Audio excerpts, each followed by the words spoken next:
আপনার অন্তর আমার অন্তরে যদি এই চিন্তা আসে, চোখ আজকে হয়তো মজার কারণে তোমার দেখতে মন চায়, কিন্তু তুমি তো কোরআনুল কারীমের মধ্যে আসছে, তুমি তো আমার বিপক্ষে আল্লাহর কাছে সাক্ষী দিবা।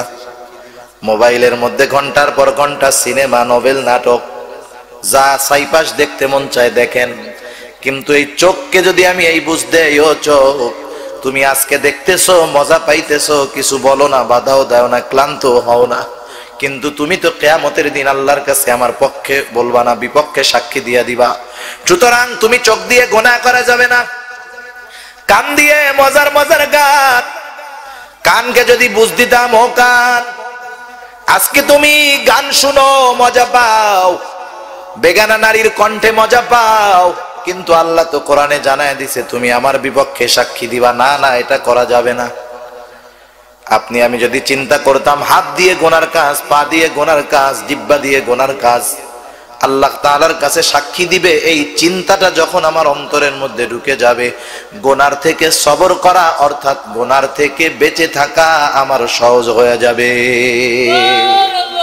ইয়া আইয়ুহাল্লাযীনা আমানুসবিরু ওয়াসাবিরু ওয়ারাবিতু ওয়াত্তাকুল্লাহ।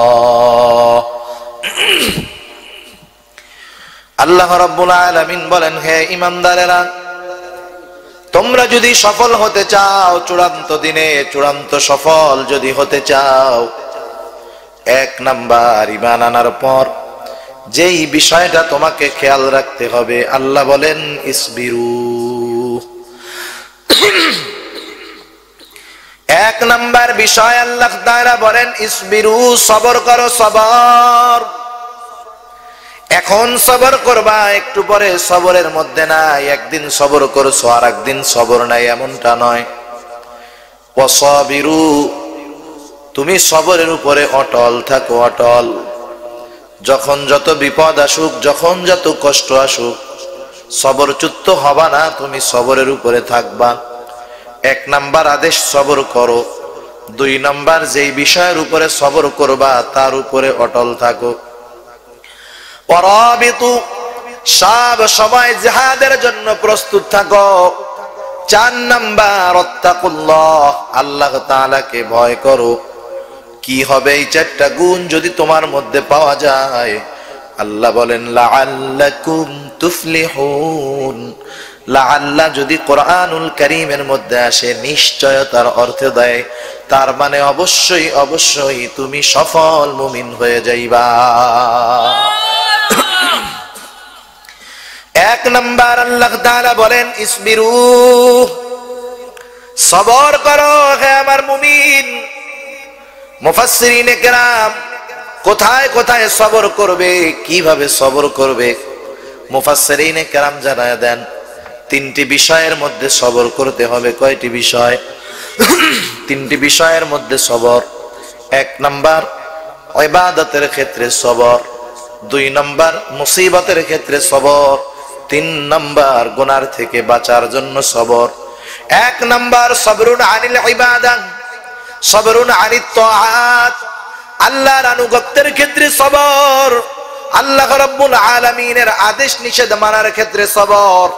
এই যে আমরা ইবাদত গুলা করি, প্রতিটা ইবাদতের মধ্যে কিন্তু সবর আছে। আমরা অনেক সময় মনে করি শুধুমাত্র বিপদে পড়লাম, চুপ করে বসে থাকলাম, এটাই মনে হয় ধৈর্য। না না, এটা সবর নয়। মানুষের জীবনের প্রতিটা মুহূর্তে মুহূর্তে সবর জড়ায় আছে। এই সবরের সাথে যখন কোনো মানুষ থাকতে পারবে, সে সাবিরিন বান্দাদের তালিকায় তার নাম অন্তর্ভুক্ত হয়ে যাবে। এক নাম্বার ইবাদতের ক্ষেত্রে সবর। যে কোনো ইবাদতের মধ্যে যদি সবর পাওয়া যায়, সেই ইবাদত হয়ে যাবে একনিষ্ঠ ইবাদত। যেমন ইবাদতের মধ্যে যদি ইহসান থাকে, সবরওয়ালা ইবাদত হবে। রাসূলুল্লাহ সাল্লাল্লাহু আলাইহি ওয়াসাল্লামকে জিজ্ঞাসা করা হইতেছে হাদিসে জিবরাইল আলাইহিস সালাম মানব সুরতে এসে রাসূলুল্লাহ সাল্লাল্লাহু আলাইহি ওয়াসাল্লামকে জিজ্ঞাসা করতেছে মাল ইহসান, ইহসান কাকে বলে? নবীজি বললেন ইহসানের সর্বোচ্চ পর্যায় হলো ইবাদতের মধ্যে ইহসান থাকা। আল্লাহর নবী বললেন আন তা'বুদাল্লাহা কাআন্নাকা তারা فإن لم تكن تراه فإنه يراك আল্লাহর নবী বললেন আন তা'বুদাল্লাহা কাআন্নাকা তারাহ, তুমি এমন ভাবে ইবাদত করবা কেমন জানি তুমি আল্লাহকে দেখে দেখে ইবাদত করতেছো। যদি এই অবস্থা তোমার মধ্যে না হয়, এটা তো অবশ্যই হয় যে আমার আল্লাহ, আমার রব আমাকে দেখতেছে। আমার আপনার রব শুধু কি উপরে দেখে, ভিতরে দেখে না, এরকম নাকি? উপরের গুলা দেখে কিন্তু ভেতরে কি আছে মনের মধ্যে আমার রব এটা বোঝে না, এরকম? বরং আল্লাহ তাআলা হলেন সামিউম বাসীর, আল্লাহ তাআলা হলেন সর্বদ্রষ্টা, সর্বশ্রোতা। আল্লাহ তাআলা আলোতেও দেখেন, আধারেও দেখেন, সবকিছু শোনেন। একেবারে ক্ষুদ্র আওয়াজও শোনেন, বৃহৎ আওয়াজও শোনেন। সারা দুনিয়ার মানুষের কথা একসাথে শোনেন, বোঝেন। যত অন্ধকারাচ্ছন্ন জায়গা হোক না কেন, ওই জায়গার আওয়াজও আল্লাহ তাআলা সুন্দরভাবে শুনতে পায়। যত অন্ধকার গভীর জায়গায় হোক না কেন, আল্লাহ তাআলা দেখতে পায়।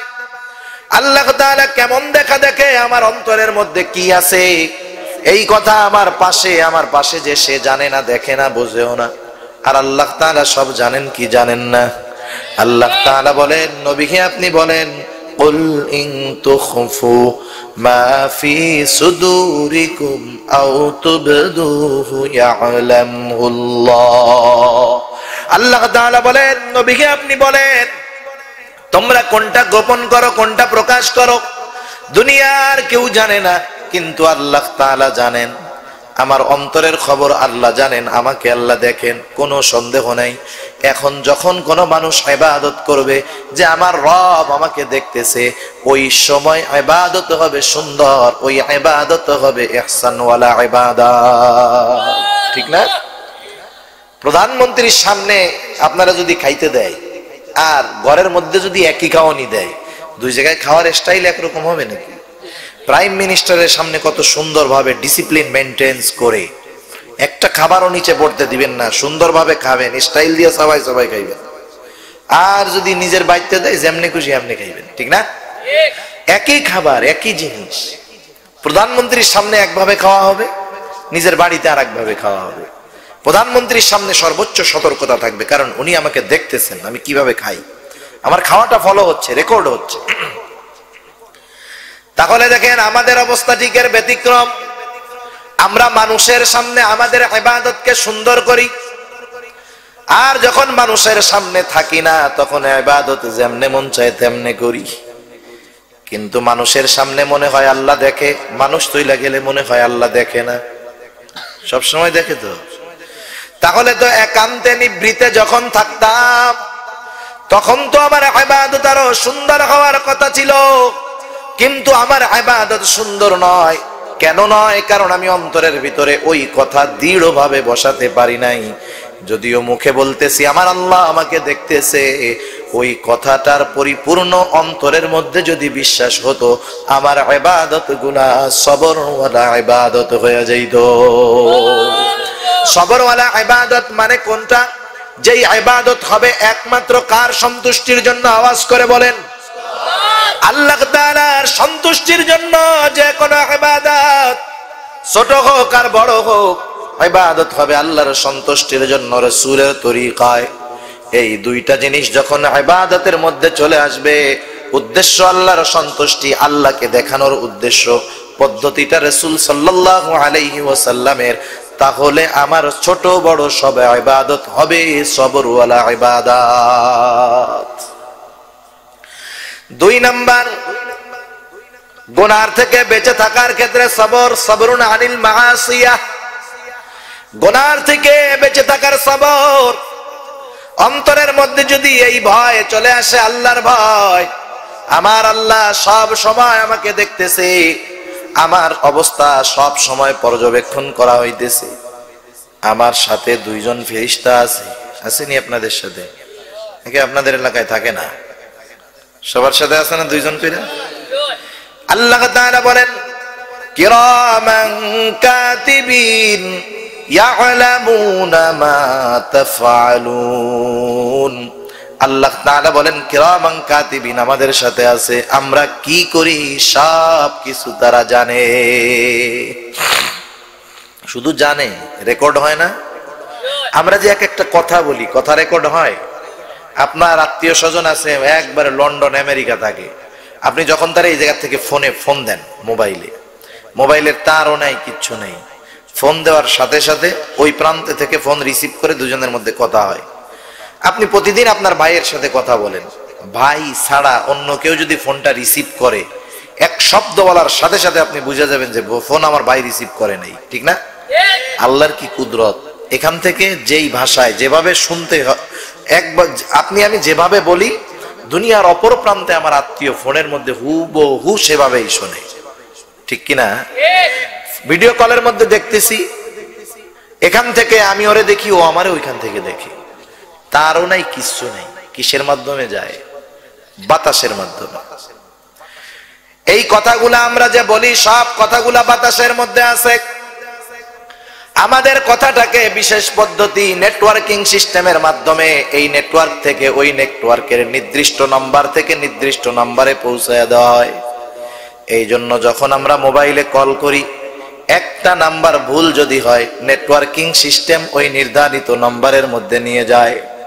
তার মানে আমাদের কথাগুলা বাতাসের মধ্যে ওইখানে পৌঁছায় যায়। আল্লাহর কি কুদরত! যেই আল্লাহ এমন ক্ষমতা মানুষকে দিলেন, সেই আল্লাহ আমার সারা জিন্দেগির কথাগুলাকে কি রেকর্ড করতে পারে না? আমি কোন কথা বলি, ভালো কথা বলি না মন্দ কথা বলি, দুনিয়ার কেউ শুনুক আর না শুনুক, দুনিয়ার কেউ দেখুক আর না দেখুক, আল্লাহ বলেন রেকর্ড হয়ে যাইতেছে। মা ইয়ালফিযু মিন কাউলিন ইল্লা লাদাইহি রাকীবুন আতীদ। সব রেকর্ড হয়ে গেছে। অনেক মানুষের রেকর্ড তো আছে, হুজুর বাইর করবে কেমনে, কার্ডটা কোন জায়গায় আছে, তা ঠিক আছে নাকি? আল্লাহর কাছে পদ্ধতি আছে না নাই? গুগলে সার্চ দেন না মাঝে মধ্যে, আপনি যেই ওয়ার্ডটা লিখে সার্চ দেন, ওটা দেওয়ার সাথে সাথে আপনি বলার আগে গুগল আপনারে বলে আপনি কি এটা চান, এটা চান, এটা চান, এটা চান, ঠিক না? আমরা দুইটা শব্দ লিখি বা দুইটা অক্ষর লেখার সাথে সাথে ওর সাথে মিল রেখে 15-20টা সিরিয়ালে চলে আসে। চিন্তা করেন, আমার ব্রেনের চাইতে গুগল অ্যাডভান্স কাজ করতে চাইতেছে। আপনি বলেন যে না না ওইগুলা না, যেটা চান সেটা যখন লিখে সার্চ দেন, lakh lakh billion billion trillion trillion তথ্যের মধ্য থেকে, ভিডিওর মধ্য থেকে, অডিওর মধ্য থেকে, ফাইলের মধ্য থেকে আপনি যেটা লিখছেন কয়েক সেকেন্ডে আপনার সামনে সেটা চলে আসে, ঠিক কিনা? এ সিস্টেম মানুষ বানাইছে, তৌফিক দিছে কে? সেই আল্লাহ যদি বলে ও বাতাস, পৃথিবীর শুরু থেকে নিয়ে শেষ পর্যন্ত আব্দুল করিম তার হায়াতে কি কথা বলেছে, কতগুলা বলেছে, সবগুলা আলাদা করে দাও। আল্লাহ পারেন কি পারেন না? তাহলে দেখেন, আমি যে গুনার কথাগুলা বলি এগুলা রেকর্ড আছে। শুধু তাই নাই, কিরামান কাতিবিন আমার কর্মের সাক্ষী হিসাবে আছে। আল্লাহ তাআলাও সব কিছু জানতেছে। এখন যদি আমার মধ্যে এই ভীতি না আসে যে আমার গুনাহ, আমার পাপ দুনিয়ার মানুষ না জানলেও আল্লাহ জানেন, কিরামান কাতিবিন জানতেছে, ফেরেশতারা জানতেছে, এই ভয় যখন অন্তরের মধ্যে চলে আসবে, গুনাহ থেকে বেঁচে থাকা সহজ হয়ে যাবে। কিন্তু আমরা মনে করি রাতের বেলা মনে হয় না, দেখে না। কিরামান কাতিবিনের কি সরকারি চাকরি নাকি যে 8 ঘন্টা ডিউটি, শুক্র শনি অন্যান্য দিন সরকারি ছুটির দিন ছুটি? এই অবস্থা কিরামান কাতিবিনের। বালেগ হওয়ার সাথে সাথে যে দুইজন আছে পায়খানার মধ্যে গেলেও থাকে। কি মনে করতেছেন যে কিছু ফেরেশতা আছে পায়খানার মধ্যে গেলে থাকে না? ও দুজন তা না, ও দুজন সব সময় থাকে, কারণ পায়খানার মধ্যে যায় তো গুনার কাজ করতে পারে, ঠিক কিনা? সব সময় আছে কিরামান কাতিবিন। এই চিন্তার আল্লাহর ভয়, এটা যখন আমার অন্তরের মধ্যে চলে আসবে, শুধু তাই নয়, কিয়ামতের ময়দানে এরা তো সাক্ষী আছে। আল্লাহ তাআলা কোরআনুল কারীমের মধ্যে জানায় দেন, ও আমার গোলাম, আমি তো তোমার জবান থেকে সাক্ষী নিব, যেই জবান দিয়ে কথা ছুঁড়া মারছো। আমি তো তোমার হাতের থেকে, পায়ের থেকে, চোখের থেকে, চামড়ার থেকে সাক্ষী নিব। আল্লাহ তাআলা বলেন, আল ইয়াউমা নাখতিমু আলা আফওয়াহিহিম ওয়া তুকাল্লিমুনা আইদিহিম ওয়া তাশহাদু আরজুলুহুম বিমা কানু ইয়াকসিবুন। আল্লাহ তাআলা বলেন আল ইয়াউম, আজকের এই দিন অর্থাৎ কিয়ামতের দিন, নাখতিমু আলা আফওয়াহিহিম, আমি তাদের মুখের উপরে মোহর মেরে দিব। কথা বলবে আমার সাথে, কথা বলবে তাদের হাত, সাক্ষী দিবে তাদের পা। বিমা কানু ইয়াকসিবুন, দুনিয়ার মধ্যে হাত দ্বারা পায়ের দ্বারা কি তারা উপার্জন করেছে। বিশ্বাস হয় তো? কথা কার? আল্লাহর। আল্লাহ তাআলা আরো বলেন শুধু হাত পা সাক্ষী দিবে তা নয়, আল্লাহ বলেন শাহিদা আলাইহিম সামউহুম ওয়া আবসারুহুম ওয়া জুলুদুহুম বিমা কানু ইয়াকসিবুন। আল্লাহ তাআলা বলেন সাক্ষী দিবে তাদের চোখ, সাক্ষী দিবে তাদের কান, সাক্ষী দিবে তাদের চামড়া। কি গুনাহ করেছে, কি অন্যায় করেছে, কি অপরাধ করেছে, সব আল্লাহ তাআলার কাছে বলে দিবে। এখন কোন মানুষ যদি গুনার কাছ থেকে বেঁচে থাকার সবরের মধ্যে অন্তর্ভুক্ত হতে চায়, যুবক মানুষ, যৌবনের তাড়না শয়তানের ধোঁকা দুইটা এক হয়ে গেছে, বেগানা নারীর দিকে নজর যেতে চায়, তখন যদি তার অন্তরের মধ্যে থাকে ও আমার চোখ, যতই শয়তান তুমি আমার মনের মধ্যে ওয়াসওয়াসা দাও না কেন, এই দেখা আমার একা হবে না, কিরামান কাতিবিনও দেখবে। ঠিক না? আপনি একটা গুনার কাজ করবেন, আপনার আব্বা যদি উপস্থিত হয়, করবেন নাকি? আব্বার চোখ ফাঁকি তো দেওয়া যায় মাঝে মধ্যে, চশমাটা সরাই ফেলবেন, চোখে দেখে না আর দেখবেও না। কিন্তু কিরামান কাতিবিনের চোখের পাওয়ার কমে না, আমাদেরও চোখের পাওয়ার কমতে পারে। আপনার অন্তর আমার অন্তরে যদি এই চিন্তা আসে, চোখ আজকে হয়তো মজার কারণে তোমার দেখতে মন চায়, কিন্তু তুমি তো কোরআনুল কারীমের মধ্যে আসছে, তুমি তো আমার বিপক্ষে আল্লাহর কাছে সাক্ষী দিবা। মোবাইলের মধ্যে ঘন্টার পর ঘন্টা সিনেমা, নোবেল, নাটক, যা সাইপাস দেখতে মন চায় দেখেন, কিন্তু এই চোখকে যদি আমি এই বুঝ দেই, ও চোখ তুমি আজকে দেখতেছো, মজা পাইতেছো, কিছু বলো না, বাধাও দাও না, ক্লান্ত হও না, কিন্তু তুমি তো কিয়ামতের দিন আল্লাহর কাছে আমার পক্ষে বলবা না, বিপক্ষে সাক্ষী দিয়া দিবা। সুতরাং তুমি চোখ দিয়ে গুনাহ করা যাবে না, কান দিয়ে মজার মজার গান, রাতের পর রাত গার্লফ্রেন্ডের সাথে ফোনে কথা আছে না নাই? কই বুঝু হুজুর, গার্লফ্রেন্ড না থাকলে এই জামানায় ওইটা যুবক না, ওইটা পুরুষ না, ওইটা কেমন জানি কাপুরুষ অবস্থা বর্তমানের ওইরকম। ক্লাস 4-5 এর ছেলে মেয়ে, ওদেরও নাকি বয়ফ্রেন্ড গার্লফ্রেন্ড আছে। আমরা 4-5 এ থাকতে হাফ প্যান্টও পরি নাই ঠিক মতো মনে হয়, আর এরা 4-5 এ পড়ে, এদের গার্লফ্রেন্ড আছে, বয়ফ্রেন্ড আছে। চিন্তা করছেন অবস্থা কি? কানকে যদি বুঝ দিতাম, ও কান আজকে তুমি গান শুনো, মজা পাও, বেগানা নারীর কণ্ঠে মজা পাও, কিন্তু আল্লাহ তো কোরআনে জানায় দিছে তুমি আমার বিপক্ষে সাক্ষী দিবা। না না, এটা করা যাবে না। আপনি আমি যদি চিন্তা করতাম হাত দিয়ে গোনার কাজ, পা দিয়ে গোনার কাজ, জিহ্বা দিয়ে গোনার কাজ, আল্লাহ তাআলার কাছে সাক্ষী দিবে, এই চিন্তাটা যখন আমার অন্তরের মধ্যে ঢুকে যাবে, গোনার থেকে সবর করা অর্থাৎ গোনার থেকে বেঁচে থাকা আমার সহজ হয়ে যাবে। এরপরে তৃতীয় সবর হলো মুসিবতের ক্ষেত্রে সবর, বিপদ আপদে সবর। বিপদ দেওয়ার মালিক কে? কারণ আল্লাহ তাআলা বিপদ দেন, আল্লাহ তাআলা সুখ দেন, আল্লাহ তাআলা শান্তি দেন, ভালো মন্দ আল্লাহর পক্ষ থেকেই নির্ধারিত হয়। এটা হলো ঈমানের একটা খুঁটি। ঈমানের 6টি ভিত্তির একটি ভিত্তি হলো ওয়াল কদরি খাইরিহি ওয়া শাররিহি মিনাল্লাহি তাআলা। তাকদীরের ভালো মন্দ আল্লাহর পক্ষ থেকেই হয়। তার মানে সুখ শান্তি বিপদ আপদ কার পক্ষ থেকে আসে? আল্লাহ তাআলার পক্ষ থেকে আসে। আল্লাহ তাআলা বান্দাকে সুখ শান্তি সমৃদ্ধি দান করেন পরীক্ষা করার জন্য। আল্লাহ তাআলা বান্দাকে বিপদ আপদ দেন পরীক্ষা করার জন্য। বিপদ হয়েছে, অসুস্থ হয়েছে, চিকিৎসা করতে বাধা নাই। সুখ শান্তি আল্লাহ তাআলা দিয়েছেন, সুন্দরভাবে ভালো খাওয়া ভালো পড়া মানা নাই। কিন্তু আল্লাহ দেখতে চায় বান্দা বিপদে পড়ে ভুল জনের কাছে সাহায্যের জন্য যায় কিনা, সাহায্য চায় কিনা, আর সুখে আনন্দে আমি আল্লাহ তাআলাকে ভুলে যায় কিনা। সেজন্য বিপদ আপদ আল্লাহর পক্ষ থেকেই আসে। যিনি বিপদ দেন তিনি বিপদ দূর করতে পারেন না? তাহলে যিনি বিপদ দেন সাহায্য চাইতে হবে তার কাছে।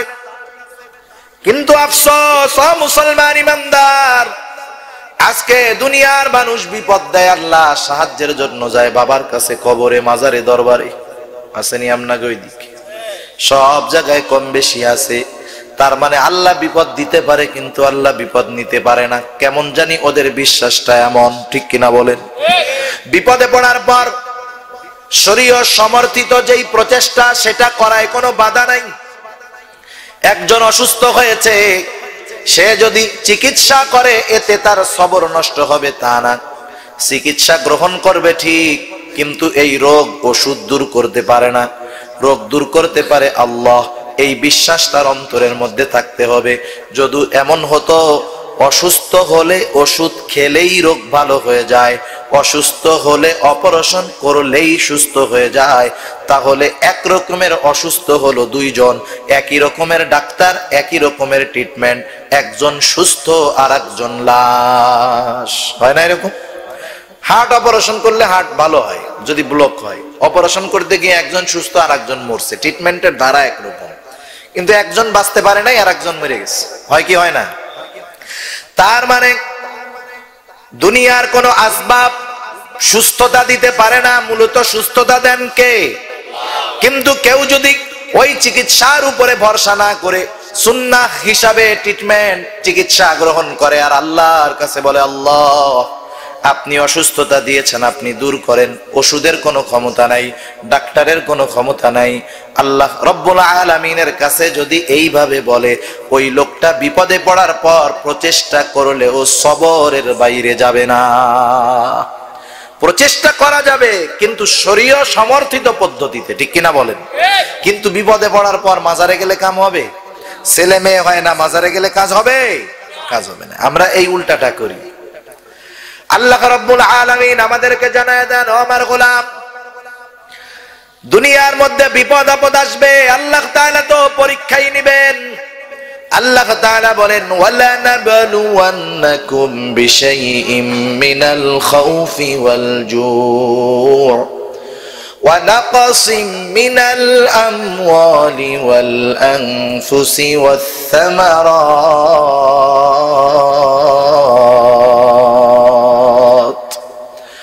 আল্লাহ রাব্বুল আলামিন বলেন, ওয়ালা নাবলুওয়ান্নাকুম, অবশ্যই আমি তোমাদের পরীক্ষা নিব। কিসের মাধ্যমে আল্লাহ তাআলা পরীক্ষা নেবেন? আল্লাহ বলেন, বিশাইইম মিনাল খাউফ, কিছু ভয়ের মাধ্যমে। আল্লাহ তাআলা বলেন পরীক্ষা হবে তোমাদেরকে কিছু ভয় নেওয়ার মাধ্যমে, ওয়াল জু', ক্ষুধা দেওয়ার মাধ্যমে, খাবারের কষ্টের মাধ্যমে, ওয়া নাকসিম মিনাল আমওয়াল, কিছু মালের লসের মাধ্যমে। ব্যবসায় লস হয় না মাঝে মধ্যে? সন্তানকে বিদেশ পাঠাবে, 15 লাখ দিয়া লস, যাইতে পারে নাই, কিছু মালের নুকসানের মাধ্যমে আমি আল্লাহ পরীক্ষা নিব। ওয়াল আনফুস, জানের নুকসানের মাধ্যমে পরীক্ষা নিব, অসুস্থ করে দিব, অ্যাক্সিডেন্টে হাত পা ফালায়া দিব। ওয়াবাশশিরিস সাবিরিন, আল্লাহ তাআলা বলেন এই বিপদ আসার পরেও যারা সবর করবে এদেরকে জান্নাতের সুসংবাদ দিয়ে দাও। এখন সবর তো করব, সবরের মধ্যে আর কি কাজ আছে? আল্লাহ রাব্বুল আলামিন বলেন, সবরের সময় মানে বিপদের সময় সাহায্যের দরকার আছে না নাই? বিপদ দেয় কে? এখন সাহায্য যদি তার কাছেই চাওয়া যায় সেটা সবচেয়ে ভালো না? আল্লাহ তাআলা বলেন, ও আমার ইমানদার, তুমি তো এই বিষয়ের উপরে ঈমান এনেছো যে আমি আল্লাহই তাকদীরের ভালো মন্দ আমি আল্লাহর পক্ষ থেকেই হয়। যেহেতু তোমাকে একটু বিপদ দিয়ে পরীক্ষা নিলাম, আবার যখন সইতে পারবা না আমার কাছে সাহায্য চাওয়ার ব্যবস্থাও করলাম। কোন পদ্ধতিতে সাহায্য চাইবা? আল্লাহ তাআলা বলেন, ইয়া আইয়ুহাল্লাযীনা আমানুস্তাঈনু বিস-সাবরি ওয়াস-সালাহ। আল্লাহ তাআলা ঈমানদারদেরকে উদ্দেশ্য করে বলেন, ও ঈমানদারেরা, তোমরা বিপদে পড়ছো, সাহায্যের প্রয়োজন। যেই বিপদ আমি আল্লাহ দিয়েছি সেই বিপদ দুনিয়ার কোনো মানুষ সেই বিপদ থেকে তোমাকে উদ্ধার করতে পারবে না।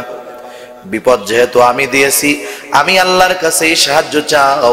কোন পদ্ধতিতে সাহায্য চাইবা? আল্লাহ তাআলা বলেন, ইস্তাঈনু বিস-সাবরি ওয়াস-সালাহ, সাহায্য চাইবা সবর এবং সালাতের মাধ্যমে, ধৈর্য ধারণের মাধ্যমে, সালাতের মাধ্যমে। কেন সালাতের মাধ্যমে আর সবরের মাধ্যমে সাহায্য চাইবা? কারণ সবরের মাধ্যমে তুমি চেষ্টা করো, ওটাও সবরের অন্তর্ভুক্ত যদি বৈধ পন্থায়, চেষ্টার সাথে সাথে আল্লাহর কাছে নামাজের মধ্যে হাত বাড়ায় দাও, সালাতুল হাজতের আমল করো, যত কঠিন বিপদ হোক না কেন আমি আল্লাহ রাব্বুল আলামিন তোমার সাহায্যকারী হয়ে যাব। কারণ সাহাবায়ে কেরাম ছোট ছোট সাহায্য চাইতো, আর আমরা মনে করি বিপদটা বড় হইলে আল্লাহর কাছে চাবো, ছোট বিপদে কি সাহায্য চাওয়া যায় নাকি? ঠিক না? মানুষ যখন বড় বিপদে পড়ে, আত্মীয় স্বজন টোকায়, খুঁজে, বড় অফিসার কে আছে, প্রশাসনে বড় অফিসার কে আছে, কে আছে ডিআইজি, কে আছে আত্মীয় স্বজনের মধ্যে লেফটেন্যান্ট জেনারেল, জেনারেল, কে আছে সচিব। মনে করেন আপনার একটা ছাগল চুরি হয়ে গেছে, কি চুরি হয়েছে? ছাগল। এই ছাগল চুরির লেগে কি আপনি সচিবের কাছে সুপারিশ চাইতে যাইবেন? সচিব অপমান করবে, বেটা ছাগলে তো পোলামান খাইয়াই ফেলাইতে পারে, এর লেগে আইসে আবার সুপারিশ করতে হয় যে একটা মামলা করে দেন থানায়, জানি আমার ছাগল চলে ধরে রিমান্ডে নিয়ে ফাঁসি দিয়া দেয়। ঠিক না? আপনি তার কাছে কখন যাবেন? মিনিমাম 10-15 লক্ষ টাকার কম না, এরকম যদি কোনো ক্ষতি হয়, বড় কোনো চাকরির সুপারিশ এই জন্য যাবেন। ঠিক না? এটা আমাদের দুনিয়ার একটা অভ্যাস হয়ে গেছে, বড় বিপদের জন্য বড় অফিসারের কাছে যাইতে হয়, আর আমরা মনে করি বড় বিপদে পড়লে আল্লাহর কাছে চাইতে হয়। যার সাথে যার সম্পর্ক যত ভালো, সে তত ছোট আর তত বড় বিষয়ের সাহায্য চাইতে পারে। যেমন মনে করেন একজন সচিব, তার নাতি ছোট 3 বছর বয়স, ওই সচিবের কাছে ওই নাতি সবকিছুই চাবে। ঠিক কিনা বলেন?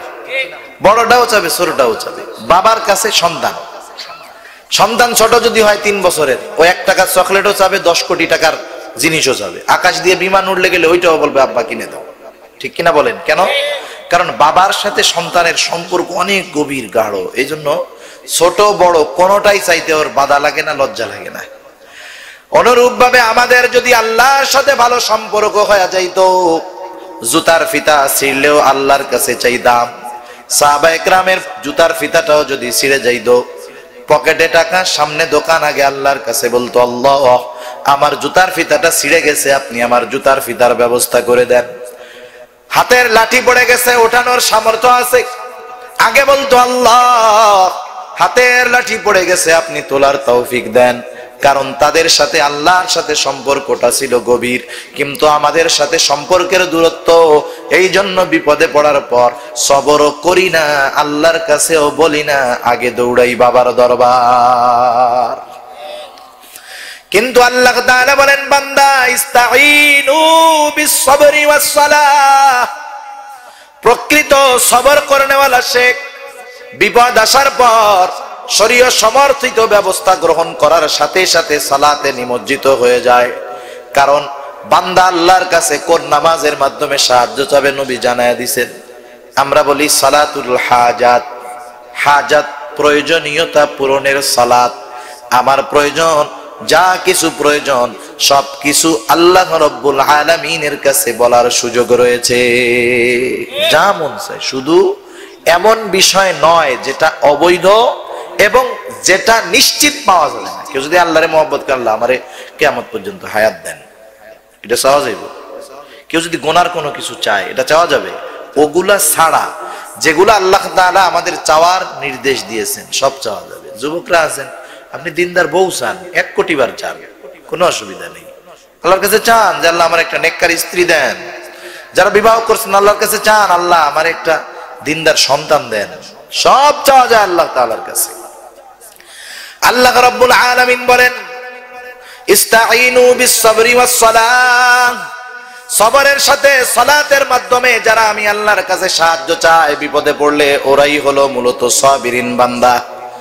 আর যেই মানুষগুলো সাবিরিন, ধৈর্য ধারণকারী, আল্লাহ তাআলা বলেন, ইন্নাল্লাহা মা'আস সাবিরিন।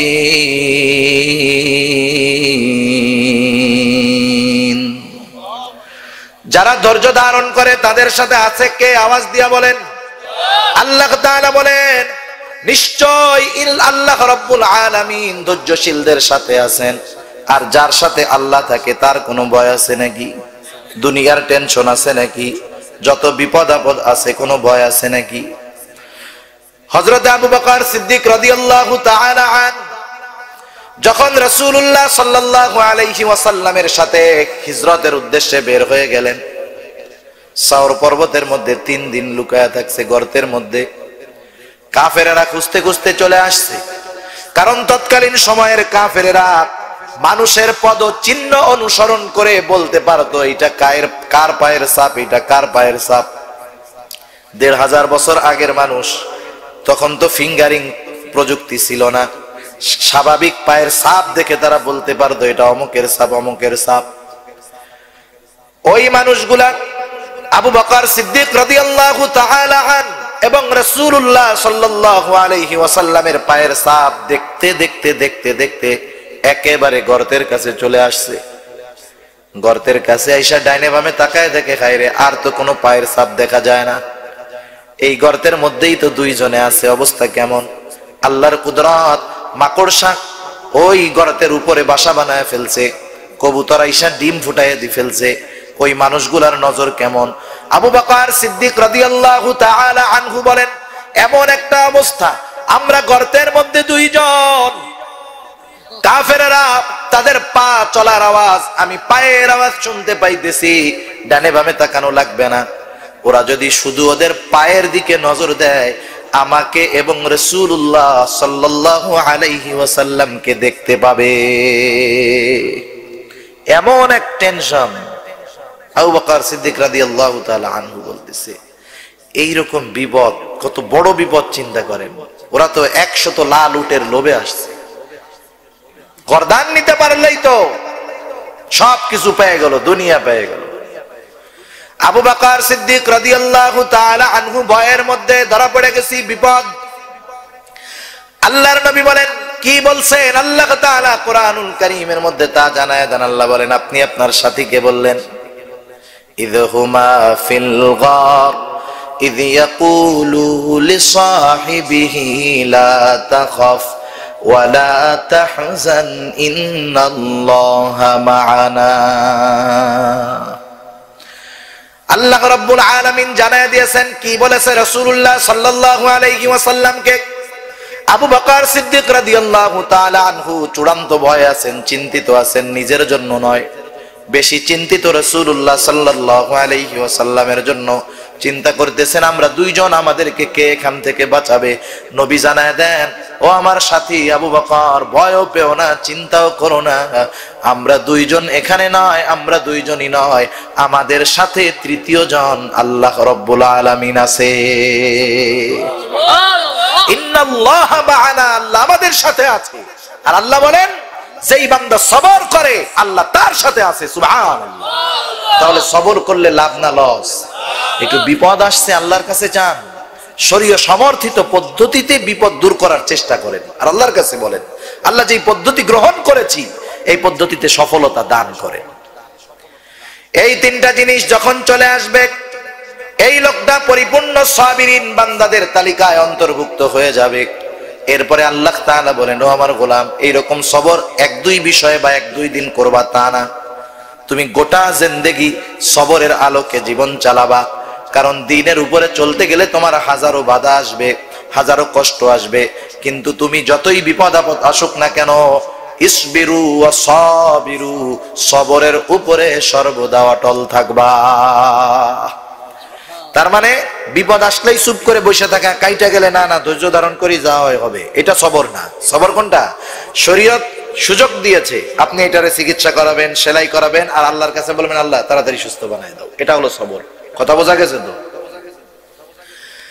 এই ধারাবাহিকতা 1-2 দিন চলবে তা না, গোটা জিন্দেগি চালাইবা। অরাবিতু, 3য় আদেশ, আল্লাহ তাআলা বলেন সব সময় জিহাদের জন্য তৈরি থাকবা। রাবিতু শব্দের অর্থ হলো জিহাদের জন্য ঘোড়া খুঁটির সাথে বাইধা রাখা। আর নবীজি আমার বলেন কোন মুমিন যদি এই অবস্থার উপরে মারা যায় তার অন্তরের মধ্যে কখনো জিহাদের তামান্না ছিল না, সে এক প্রকার নেফাকের উপরে মারা গেল। শাহাদাতের তামান্না আছে না সবার? শহীদি মৃত্যু আল্লাহর কাছে চাইতে হবে, কারণ সবচাইতে উত্তম আসানের মৃত্যু হলো শাহাদাতের মৃত্যু। হযরত উমর রাদিয়াল্লাহু তাআলা আনহু আল্লাহর কাছে দোয়া করতেন, আল্লাহুম্মা রযুকনা শাহাদাতান ফি সাবিলিক ওয়াজআল মাউতি বিবালাদি রাসূলিক। দোয়া করতেন, আল্লাহ আমাকে আপনি আপনার রাস্তায় শাহাদাত দান করেন, আমার মৃত্যুটা রাসূলের ভূমিতে দান করেন। ওমর রাদিয়াল্লাহু তাআলা আনহু শাহাদাতের দরজা নসিব হয়ে গেছে, রাসূলের ভূমিতে তার মৃত্যু হয়েছে। এই জন্য প্রত্যেকটা মুমিনের অন্তরের মধ্যে তামান্না থাকবে শাহাদাত। শাহাদাতের মৃত্যু হলো সবচেয়ে উত্তম মৃত্যু। 4 নাম্বার আল্লাহ তাআলা বলেন, আত্তাকুল্লাহ, আল্লাহ তাআলাকে ভয় করো, কারণ আল্লাহর ভয়ের মধ্যেই সব কিছুর সফলতা। আল্লাহর ভয় থাকলে ইবাদতের মধ্যে সবর আসে, আল্লাহর ভয় থাকলে গুনার মধ্যে থেকে বাঁচার জন্য সবর আসে, আল্লাহর ভয় থাকলে মুসিবতের মধ্যে সবর আসে। আল্লাহর ভয় যদি অন্তরে থাকে তাহলে আল্লাহ রব্বুল আলামিন যেই আদেশ করেছে সবরের উপরে থাকো, থাকা সহজ হয়ে যায়। আল্লাহর মুহাব্বত, আল্লাহর ভয় যদি অন্তরের মধ্যে থাকে, যুদ্ধের ময়দানে শত্রু সামনে আসলেও কোনো ভয় থাকে না। আল্লাহর ভয় তথা তাকওয়া যদি অন্তরে থাকে, দুনিয়া আখিরাত উভয় জাহানে কোনো চিন্তা থাকে না। কারণ যেই মানুষগুলা মুত্তাকি, এই মানুষগুলা বিপদ আপদ যখন আসে, আল্লাহ সুবহানাহু ওয়া তাআলা এই মানুষগুলার জন্য সহযোগী হয়ে যায়। সুবহানাল্লাহ বলেন। কিয়ামতের ময়দানে মুত্তাকি বান্দা যারা জান্নাতি হবে, এদের ফ্যাসিলিটি আর স্বাভাবিক মুমিন যারা জান্নাতি, এদের ফ্যাসিলিটি এক হবে না। আল্লাহ তাআলা বলেন, ইন্নাল মুত্তাকিনা ফি জান্নাতিন ওয়া নাহার ফি মাকআদি সিদকিন ইনদা মালিকিন মুকতাদির। আরো অনেক লম্বা কথা আছে, শুধু আমি সর্বশেষ কথাটা বলে আলোচনা শেষ করে দিব 2-3 মিনিট। আল্লাহ রাব্বুল আলামিন জানায় দিচ্ছেন মুত্তাকি যারা জান্নাতি হবে এদের অবস্থা কি হবে। 1 নম্বরে মুত্তাকিদেরকে তো আহ্বান করে করে জান্নাতের দরজায় ফুলেল শুভেচ্ছা জানিয়ে জান্নাতে প্রবেশ করানো হবে। এই লোকগুলা যখন জান্নাতে যাবে, এদের সাথে কেমন আচরণ হবে, এদের অবস্থা কেমন হবে? আল্লাহ বলেন, ইন্নাল মুত্তাকিনা ফি জান্নাতিন ওয়া নাহার। নিশ্চয়ই মুত্তাকিরা তো এমন জান্নাত পাবে যেই জান্নাতের মধ্যে নহর আছে। নহর তো আছে বুঝলাম, অতিরিক্ত ফ্যাসিলিটি কি? আল্লাহ তাআলা বলেন, ফি মাকআদি সিদকিন ইনদা মালিকিন মুকতাদির। মহাপ্রক্রময়, মহান প্রতাপশালী আল্লাহ রাব্বুল আলামিনের পাশে বসার জন্য শুধুমাত্র মুত্তাকিরাই আসন পাবে। তারা আল্লাহর নিকটে নিকটে, ইনদা মালিকিন মুকতাদির, আল্লাহ তাআলার নিকটে বসার জন্য তাদের চেয়ার থাকবে। আপনাদের এলাকায় যদি কোনো সময় বড় মন্ত্রী আসে, স্টেজে কিছু চেয়ার থাকে, তাই না? মনে করেন আপনাদের এলাকায় আসছে, আপনাদের ইউনিয়নের তো একজন দলীয় লিডার আছে, ক্ষমতাসীন দলের, আছে না নাই? এ জায়গায় এমপি সাহেব, মন্ত্রী সাহেব বসবে, অথবা দলীয় সেক্রেটারি জেনারেল আসছেন, তিনি বসবে। পাশে 10-12টা চেয়ার থাকবে। ওই চেয়ারে থাকবে প্রশাসনের কিছু লোক, আপনাদের এলাকার এমপি, আশেপাশের এমপি সাহেব। আপনি যদি কন দাঁড়াই, আমার লাগে একটা চেয়ার দিস, কেরে আমি এই এলাকার ক্ষমতাসীন দলের সভাপতি, আমার চেয়ারটা কই? পুলিশে জুতা দিয়া পিটায় কবে যে ভাগ এই জায়গা থেকে। ইউনিয়নের দলের সভাপতি শাস্তিছিল, জায়গা তোর কারাইছে খেয়াল করছিস? যে জায়গায় এমপি আছে, যে জায়গায় মিনিস্টার আছে, যে জায়গায় ডিসি আছে, সেই জায়গায় তোর মতো পাতি নেতার খাওয়ান আছে নাকি? ঠিক কিনা বলেন? কথা বলার সাহস পাবে না। ওরে বলবো যে তোরে যদি ওর মাথা উঁচা দেখি, মাথাটাই তোর ফালায় দিব, মাথা নিচে দিয়া পা উপরে দিয়া তখন বসে থাকবে ভয়ের ঠেলায়। ঠিক কিনা বলেন? সেজন্য জান্নাতে গেলেই সবাই আল্লাহর পাশে চেয়ার পাবে না, তো চেয়ার পাবে যে মুত্তাকি বান্দা সে। ঠিক কিনা বলেন? বলেন তো এর চাইতে বড় সফলতা আর কিছু হতে পারে? দুনিয়ায় যারা রাজনীতি করে, প্রধানমন্ত্রীর পাশে যদি একদিন বসতে পারে, ও বলবে আমার গোটা জিন্দেগির রাজনীতি সাকসেস। ঠিক কিনা বলেন? প্রধানমন্ত্রীর পাশে একদিন বসছি মিয়া, ওই ছবি যদি খালি তুলতে পারে ওইটা আমল নামা হিসাবে পকেটে রাখবে, পারলে চিন্তা করে আজরাইল আসলে দেখায় দিব, দেখ কথার কথা আর কি, মানে এত খুশি হবে সে। আর আল্লাহ বলতেছে বান্দা মুত্তাকি হও, আমার পাশে বসার জন্য আসন দিয়ে দিব। সুবহানাল্লাহ।